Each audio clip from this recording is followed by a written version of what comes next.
Assalamualaikum warahmatullahi wabarakatuh. Jumpa lagi bersama saya Adi di channel Ngulik Sejarah.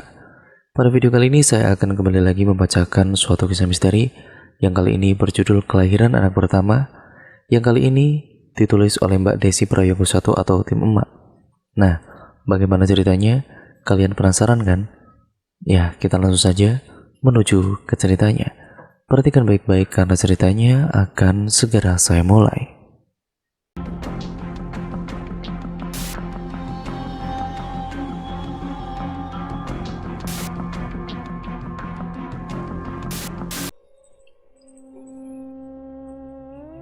Cerita ini dikirim sama narasumberku yang bernama Mbak Heni. Mbak Heni merupakan pendatang di Tanah Medan, Sumatera Utara, memutuskan merantau untuk membantu perekonomian keluarganya. Bekerja sebagai seorang pelayan di sebuah rumah makan. Dulu dia bekerja berdua bersama sang kakak yang kebetulan juga merantau ke Medan. Tapi sang kakak akhirnya menikah dan kembali ke tanah kelahirannya, meninggalkan Mbak Heni seorang diri di daerah orang. Walaupun begitu tidak membuat tekad Mbak Heni pudar. Dia tetap terus bersemangat dalam mengais rezeki selama halal. Hingga secara tidak sengaja dirinya mulai mengenal seorang pria yang kebetulan merupakan pelanggan tetap di tempat dia bekerja itu. Pertemuan pertama ini merupakan membuat Mbak Heni terbayang-bayang tentunya akan sosok pria tersebut. Selain berkarisma, pria itu juga humble dan murah senyum. Mbak Heni merasa nyaman di dekatnya. Berawal dari nyaman, hubungan mereka nampak intens dan tidak butuh waktu lama mereka pun akhirnya menikah. Pernikahan yang diimpi-impikan oleh banyak perempuan terwujud di dalam hidup Mbak Heni. Diperlakukan Mbak seorang ratu, tidak boleh menghandle pekerjaan rumah apapun, semua kebutuhannya terpenuhi dan hidupnya benar-benar terjamin. Mbak Heni bersyukur karena Tuhan telah mempertemukan Mbak Heni dengan pria itu. Kita sebut saja namanya dengan nama Stefan. Usia Mas Stef ini jauh lebih tua dari Mbak Heni, tapi mampu mengimbangi segala kemauannya dengan baik. Nah, kehidupan rumah tangga mereka begitu nampak harmonis. Sampai semua kebahagiaan itu lengkap dengan hadirnya seorang janin di dalam rahim Mbak Heni. Jelas Pak Sutri ini makin happy dan bersyukur tiada henti-hentinya. Kalau boleh mengulik lebih dalam lagi tentang background dari Mas Stef, ada banyak sekali kejanggalan yang perlu dipertanyakan. Bahkan sebenarnya keluarga Mbak Heni pun sendiri kurang setuju dengan pernikahan Mbak Heni dengan Mas Stef ini. Banyak sekali rumor yang berhembus, dan semuanya itu rumor kurang baik tentang keluarga Mas Stef. Mungkin karena Mbak Heni sudah terlalu bucin, membuat logikanya tidak bisa berjalan dengan baik. Rumor ini berhembus mulai tentang keluarga Mas Stef yang merupakan penganut ilmu sesat lah, sampai rumor terkait adik-adik Mas Stef yang katanya kalau hari-hari tertentu berubah menjadi palasik atau kuyang. Lalu wujudnya terbang sambil ketawa-ketawa di atas atap rumah Mas Stef. Memang agak kurang dipercaya, tapi Mbak Heni makin lama makin percaya. Karena di malam-malam tertentu dia mendengar suara tertawa di atas genteng, dan suaranya kok mirip sama suara salah satu adiknya Mas Stef. Apalagi ditambah di rumah Mas Stef ini kan ada 3 ruangan yang tidak boleh dimasuki sama Mbak Heni. Yang pertama adalah kamar orang tua Mas Stef, ruangan yang katanya untuk ibadah bersama, tapi kenyataannya Mbak Heni tidak pernah diajak doa bersama, hanya keluarga inti Mas Stef saja. Nah, yang ketiga, ruangan yang katanya gudang. Nah, yang ruang kedua tadi itu yang ruangan katanya untuk ibadah bersama. Anehnya, itu kan gudang terkadang di dalam situ terdengar kayak ada suara berisik-berisik, orang sedang melakukan perjamuan malam. Terus kadang seperti tercium ada aroma-aroma aneh keluar dari ruangan tersebut. Padahal di awal itu katanya gudang. Nah, emang agak mencurigakan. Memang keluarga Mas Stef sangat welcome kepada Mbak Heni. Akan tetapi kalau Mbak Heni melakukan kesalahan kecil yang tidak disengaja, bakalan diserang habis-habisan. Yang lebih parahnya lagi adalah beberapa momen perayaan keagamaan seperti Natal dan Paskah. Mbak Heni tidak diizinkan pulang ke kampung halaman, walaupun hanya sebatas menengok orang tua sendiri. Sedikit background tentang Mas Stef. Mas Stef ini dan juga keluarganya bukan warga asli situ, melainkan seorang pendatang yang tahu-tahu memiliki banyak usaha lalu sukses dan menjadi kaya raya. Kita memang tidak bisa mengira kapan rezeki manusia bisa berubah, karena roda kehidupan itu ya berputar. Cuma perubahannya itu terkesan instan dan cepat banget. Yang Mbak Eni tahu, suaminya itu memang punya beberapa usaha atau bisnis, tapi banyak yang juga gulung tikar. Ajaibnya mereka masih bisa bertahan walau di tengah gempuran seperti ini. Kembali ke posisi Mbak Heni yang sedang hamil anak pertamanya. Mbak Heni merasa bahagia sekali, kini kehidupannya serasa sangat lengkap. Dia bersyukur tidak ada henti-hentinya, walaupun ada saja masalahnya yang terjadi. Mbak Heni merasa, sejak dia hamil, dia merasa kalau suaminya seperti bukan suami aslinya. Entah apa yang mendasari Mbak Eni bisa berpikir demikian. Bisa jadi ini semua hanyalah pembawaan sang jabang bayi. Yang namanya orang hamil kan ada aja kemauannya, dan kadang pikirannya jadi aneh-aneh. Begitu pula dengan yang Mbak Eni rasakan. Lagi dan lagi dia menganggap itu hanyalah firasatnya saja. Dia yang awalnya biasa saja tinggal di rumah itu, makin kesini Mbak Heni merasa setiap pergerakannya ya seperti ada yang ngawasin. Padahal ya juga tidak ada siapa-siapa dan dia seorang diri di situ. Ya seperti ada penjagaan khusus tapi bentuknya itu goib. Mbak Heni udah merasakan itu sejak kehamilan yang berusia 4 bulan. Terus saat tidur dia berasa ada yang nidurin. Pernah waktu itu kondisinya Mbak Heni sudah hamil tua. Nah, usia kandungannya sudah 8 bulan. Emak-emak pasti tahulah rasanya punggung seperti apa, serasa pegel dan tulang-tulang sepertinya mau putus semua. Lah, di momen-momen Mbak Heni kesulitan saat mau tidur malam, dia itu merasakan seperti ada yang ninaboboin dia, padahal dia sendiri sadar kalau suaminya sudah lelap banget.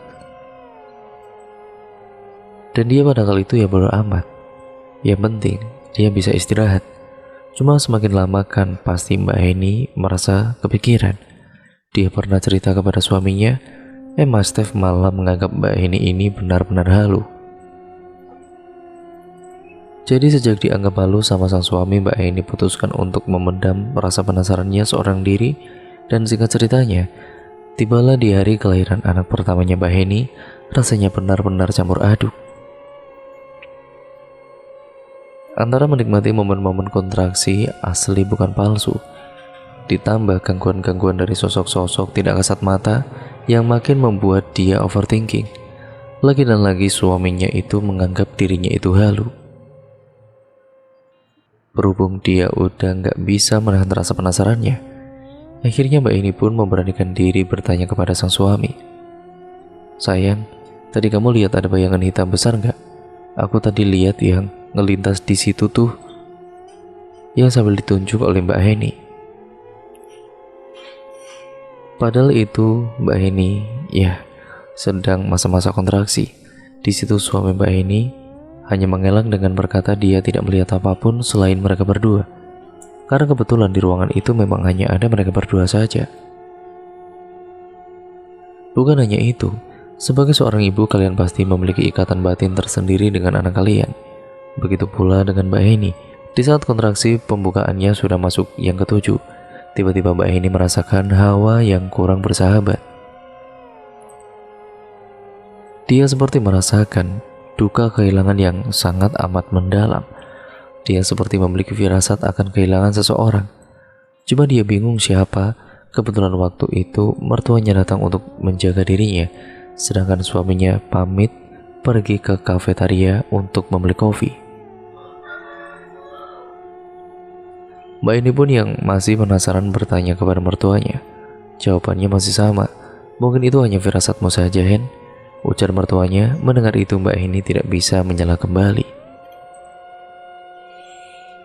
Mungkin yang dikatakan ibu mertuanya ada benarnya juga, tapi keawanya itu loh benar-benar seram dan mencekam. Sesekali Mbak ini usap lembut perut buncitnya, lalu dia malah memiliki firasat seperti ini. Bayiku sepertinya tidak bisa bertahan lama. Oke, mungkin kita yang tidak ada di situasi tersebut tidak paham dengan apa yang Mbak ini rasakan. Tapi bukankah apa yang kita ucap itu bisa jadi doa? Dimanapun dan kapanpun, kalau bisa berkata yang baik. Bahkan kalau bisa berpikir positif. Tapi kalau semua itu keluar secara spontan, wallahu alam. Terakhir kehenan yang Mbak ini rasakan itu ketika hendak mendekati prosesi melahirkan. Dia seperti mendengar suara tangisan bayi yang sangat ramai sekali. Memang ruangan bayi satu lantai sama ruangan bersalin, tapi jaraknya jauh. Ruang bayi dekat sama lift pasien lah, ruang bersalin ada di paling pojok. Kalaupun kedengaran, ya suaranya enggak intens.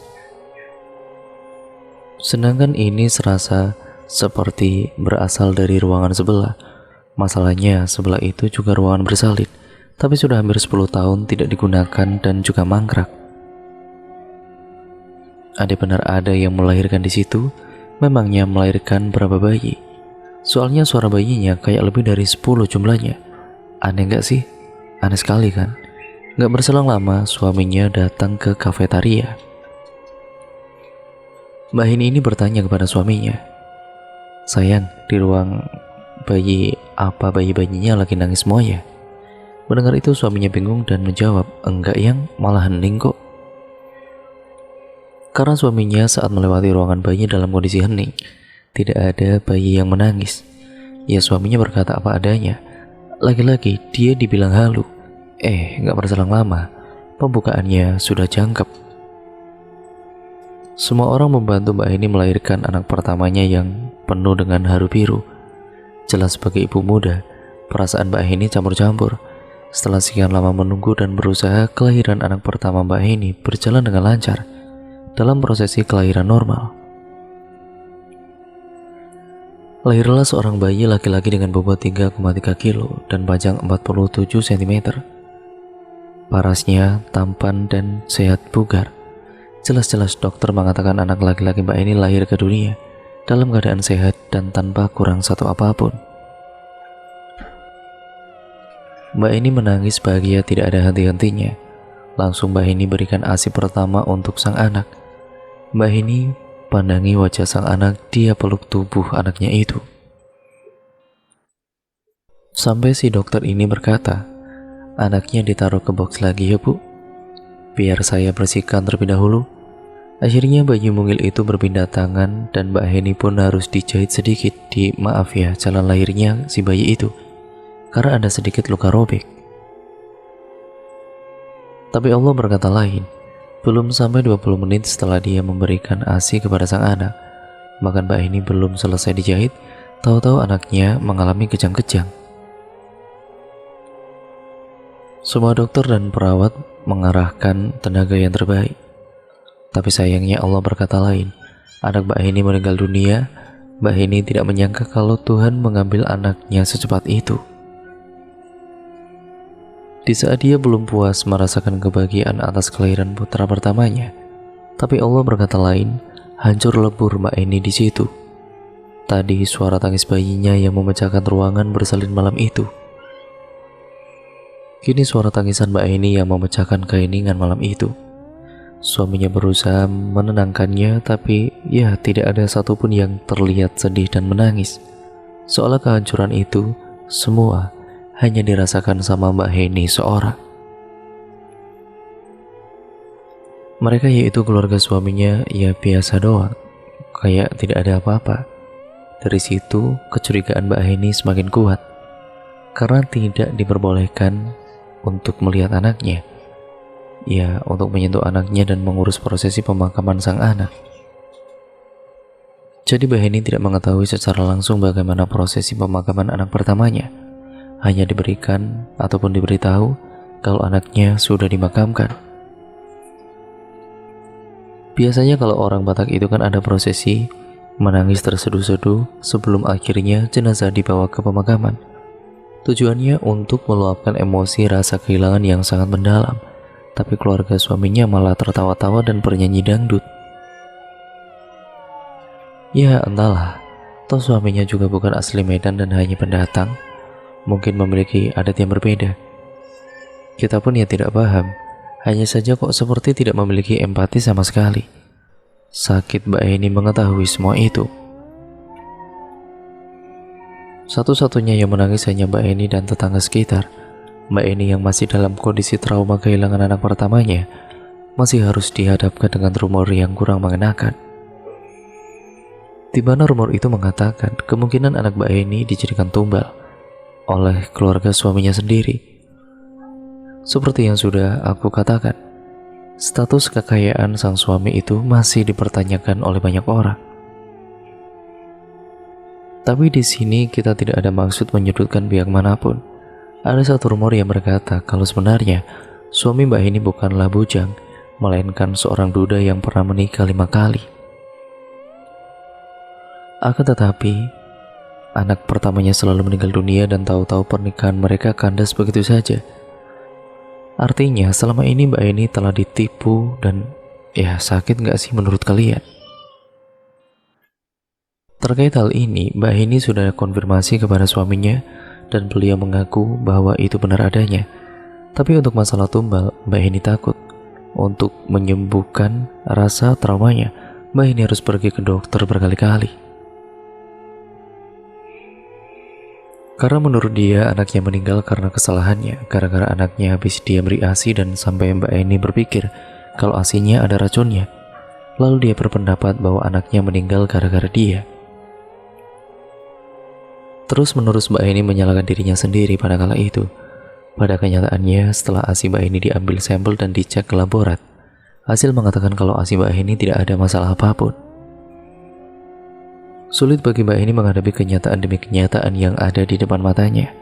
Mulai dari gosip yang mengatakan kalau keluarga suaminya penganut sekte lah, adik-adik iparnya seorang palasik lah, mertuanya tetua sekte ilmu sesat lah, dan sebagainya. Ingin rasanya Mbak Heni menangis dan berteriak. Dia ingin melawan tapi dia tidak punya power. Ditambah suaminya ini orang berduit. Ya di situ Mbak Heni hanya ikut suaminya dan tidak memiliki sanak saudara. Kita kembali ke rumor yang mengatakan kalau adik-adiknya Mas Stef ini merupakan seorang palasik. Jadi Mas Stef ini anak sulung dari 7 bersaudara dan ke-6 adiknya perempuan semua. Suatu hari ada salah satu warga yang melihat ada banyak palasik yang berputar di atas rumah Mas Stef ini. Yang bikin shock adalah salah satunya wajah palasik itu mirip sekali sama salah satu adiknya Mas Stef pada kala itu. Dari situlah banyak spekulasi negatif, hingga Pak RT pun menerapkan sistem ronda malam. Adanya setelah ada ronda malam, palasik itu tidak lagi nampak. Aneh sekali. Terus Mbak Heni pernah tidak sengaja mendengar beberapa adik suaminya mengeluhkan adanya ronda malam. Ada tidak ada yang mencurigakan. Harusnya nggak apa-apa toh kalau ada ronda malam, malah lebih bagus dan keamanannya meningkat. Terus nih Mbak Heni diberitahu suaminya bisnis suaminya akan berjalan kembali, padahal sebelumnya dikabarkan gulung tikar dan bangkrut. Ini tahu-tahu diangkat begitu saja rezekinya sama Allah dengan cara yang benar-benar tidak terduga. Mbak Heni benar-benar tidak paham harus merespon bagaimana, bersyukur atau curiga, karena otaknya sudah terlalu lelah berpikir. Dia hanya ingin terlihat senang atas keberhasilan sang suami. Meski ada banyak sekali tanda-tanda ataupun tanda tanya di kepalanya terkait bermacam-macam kebetulan yang terjadi. Kalian pernah mendengar tentang sebuah mitos yang berkata seperti ini? Dalam satu rumah tidak boleh ada 3 kepala rumah tangga. Nanti ada salah satu yang kalah, kalau nggak sakit ya meninggal. Tapi mitos ini lumayan dipercaya di kawasan tempat tinggalku. Tempat tinggal kalian gimana? Sedangkan ini Mas Dev dan keenam adiknya memutuskan akan selalu tinggal satu atap setelah sudah menikah. Jelas ya, berat buat Mbak Heni menerima semua itu. Sekalipun bukan asli dari Pulau Jawa, tapi di tempat asal Mbak Heni ada istilah-istilah seperti itu. Terus saat Mbak Heni meminta izin untuk menemui keluarganya di kampung halaman, suaminya malah marah dan marah-marah tidak jelas tentunya. Sebagai seorang anak yang sedang hancur lebur hatinya, dia membutuhkan pelukan dari ibunya, kasih sayang dari keluarganya untuk menguatkan Mbak Heni. Tapi Mbak Heni diancam, kalau kau nekat pergi, tapi aku tidak menjamin keselamatanmu. Bisa jadi kau akan terbunuh. Kau mau membunuhku? Tanya Mbak Heni. Bukan aku yang membunuhmu, tapi mereka yang mengincarmu. Jawab sang suami, dan pertanyaannya, mereka ini siapa? Kalian masih ingat dengan doa bersama? Suatu hari Mbak Heni mendengar ada suara teriakan aneh dari dalam situ, seperti suara auman. Andai di dalam situ benar-benar digunakan untuk ruang ibadah, ibadah macam apa yang dilakukan dengan cara mengaum seperti itu, dan ditambah dalam sudah kondisi tengah malam. Ya terserah sih mau ibadah jam berapa, tapi cara ibadahnya kok berbeda dan sangat mencurigakan. Pernah Mbak Heni memberanikan diri untuk mengintip, tapi Mbak Heni malah mencium aroma dupa dan ada asap putih tebal yang keluar dari ruangan itu. Berhubung itu sangat mencurigakan, dia buru-buru tutup pintunya dan tidak berselang lama Mbak Heni mendengar suara cekikikan di atas langit-langit kamarnya. Sampai detik ini Mbak Heni masih tinggal di rumah itu. Ingin sekali Mbak Heni pulang ke kampung halamannya karena dia mendapat kabar kalau ibunya jatuh sakit. Tapi apalah daya, suaminya melarang. Dia tidak punya power untuk memberontak. Tuhan juga masih belum mempercayakan dia untuk hamil lagi. Malah keluarga suaminya terlihat biasa saja dan tidak memaksa Mbak Heni untuk hamil kembali. Anehnya saat hamil anak pertama, Mbak Heni dicekoki aneka jamu supaya Mbak Heni segera hamil. Tapi sekarang kok lain. Coba kalian komen menurut kalian Mbak Heni harus gimana? Apa yang harus Mbak Heni lakukan? Mbak Heni juga dibatasi ruang geraknya. Hiburannya hanya HP dan tidak boleh berinteraksi sama tetangga sekitar. Kalian komen saja pendapat kalian untuk Mbak Heni ya teman-teman, supaya dia tahu harus bagaimana ke depannya. Ya biar dia punya kekuatan, karena Mbak Heni masih belum paham mereka ini siapa sebenarnya. Dan cerita pun akhirnya selesai sampai di sini ya teman-teman. Nah, bagaimana menurut kalian cerita kiriman dari Mbak Heni ini? Nah, kalian bisa komen di kolom komentar. Dan oh iya, untuk kalian yang punya pengalaman horor ataupun pengalaman mistis ataupun cerita kalian sendiri, cerita tetangga atau cerita teman kalian, pengalaman horor apapun itu kalian bisa ceritakan atau kirimkan ke email kami ya teman-teman, yang nantinya akan ditulis oleh Mbak Nafila dan akan saya bacakan di channel ini. Nah, terima kasih untuk kalian semua yang sudah menyimak video kali ini. Jangan lupa like, share, dan komen video kali ini ya teman-teman sebanyak-banyaknya, agar channel ini kembali menjadi channel yang jauh lebih baik lagi ke depannya.